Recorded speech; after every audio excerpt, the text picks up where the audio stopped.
Nous allons parler de 4 compositrices au tournant de la modernité.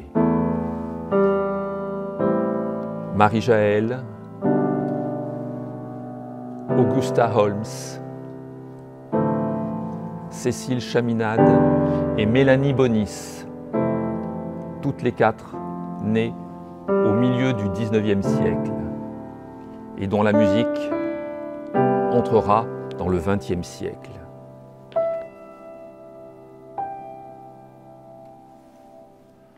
Marie Trautmann naît en 1846. Enfant prodige, elle est formée à la musique en Allemagne, puis à Paris, où elle obtient le premier prix à 16 ans.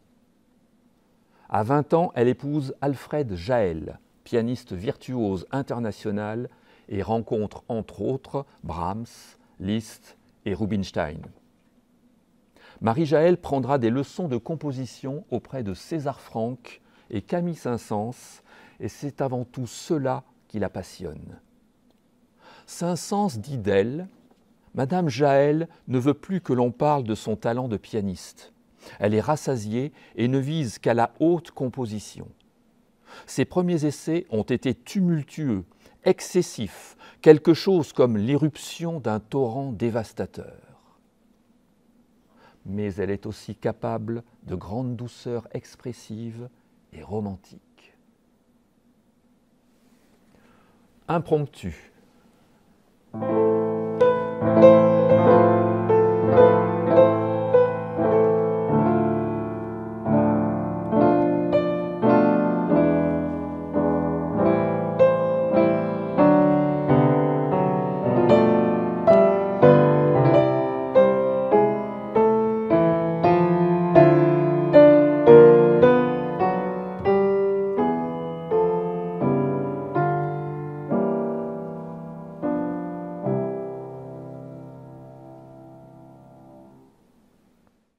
Veuve à 35 ans, elle mènera des recherches très précises sur la main humaine par le biais des sciences neuropsychologiques et publiera en 1896 La musique et la psychophilologie.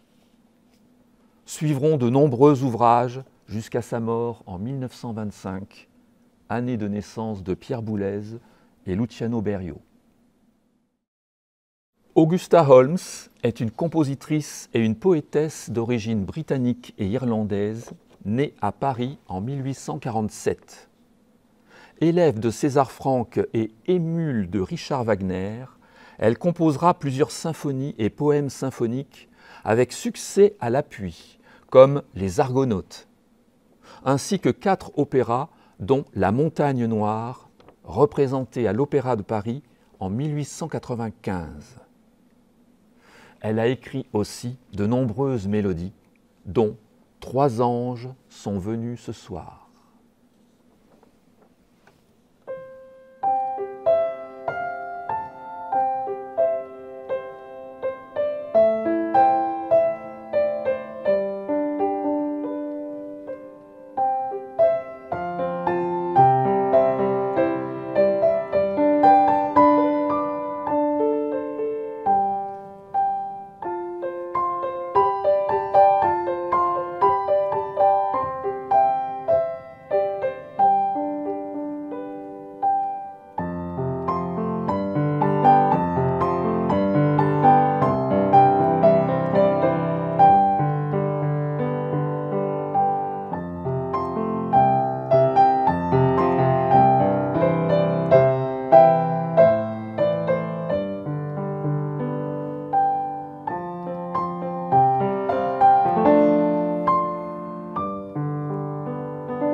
Trois anges sont venus ce soir m'apporter de bien belles choses. L'un d'eux avait un encensoir. Air de Noël popularisé, vous l'avez vu, au XXe siècle par Tino Rossi. Et c'est elle qui écrit tous ces textes et livrets, chose rare à l'époque pour les compositeurs, hormis Richard Wagner, qu'elle admire, et pour cause. Consciente de, je cite, l'indifférence qui accueille les œuvres d'une femme compositeur, elle commence à publier ses partitions sous le pseudonyme de Hermann Zenta avant de revenir sous son nom propre. Elle est soutenue par Liszt, Saint-Saëns et Debussy. Sa première symphonie, Roland Furieux, composée en 1876 à 29 ans, ne sera créée qu'en 2019 par l'orchestre de la BBC. En 1877, elle adhère à la Société des compositeurs de musique. En 1889, elle compose une ode triomphale pour célébrer le centenaire de la Révolution française pour un orchestre de 300 musiciens et un chœur de 900 chanteurs costumés devant 15 000 personnes. Saint-Saëns dira « Il fallait plus qu'un homme pour chanter le centenaire. À défaut d'un Dieu impossible à rencontrer, la République française a trouvé ce qu'il lui fallait, une muse. Muse qui s'éteindra en 1903 à l'âge de 56 ans. » Cécile Chaminade, surnommée « Mon petit Mozart » par Georges Bizet, composera plus de 400 œuvres, dont 200 pour le piano. Aubade.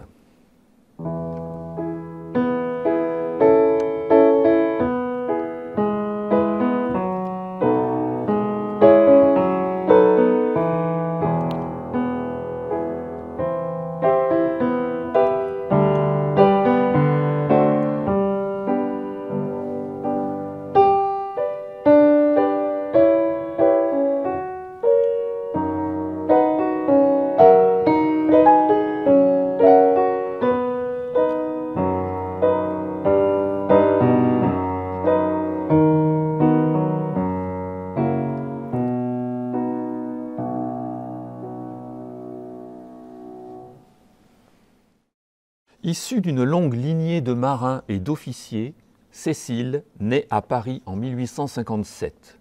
Sa mère, excellente pianiste et qui chante très bien, remarque les dons musicaux de sa fille. Georges Bizet veut la faire entrer au conservatoire, mais son père refuse car, dit-il, dans la bourgeoisie, les filles sont destinées à être épouses et mères. Bizet obtiendra néanmoins un enseignement privé. Elle reçoit les encouragements de Saint-Saëns et d'Emmanuel Chabrier.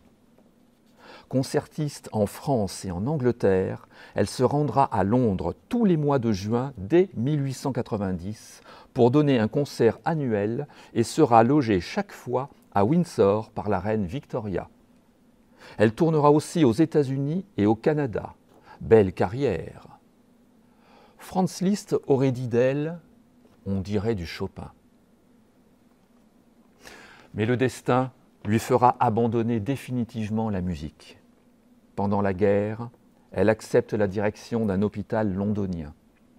Décalcifiée par les excès d'un régime alimentaire végétarien mal conçu, elle doit être amputée d'un pied en 1936. Épuisée, elle se retire du monde à Monte-Carlo, où elle meurt presque oubliée le 13 avril 1944. Influencée par Gabriel Fauré, César Franck et Claude Debussy, Mélanie Bonis, née en 1858, fera partie de l'avant-garde de la musique française. Elle composera environ 200 œuvres pour piano, petits ensembles et orchestres.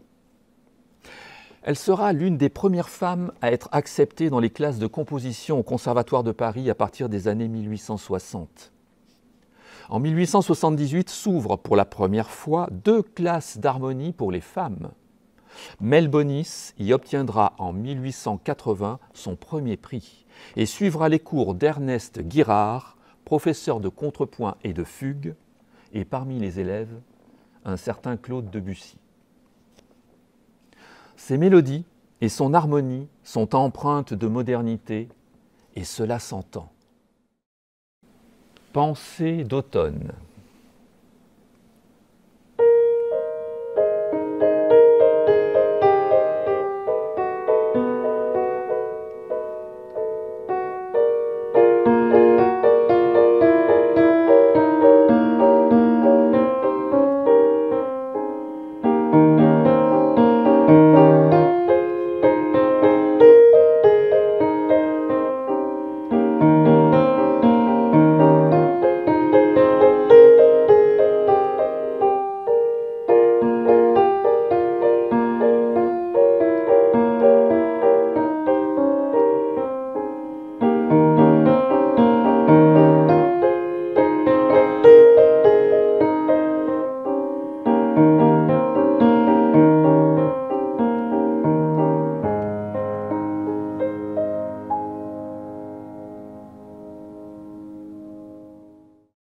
Sa foi lui fait composer dès 1900 beaucoup de musique religieuse, l'essentiel de son œuvre étant composé entre 1892 et 1914.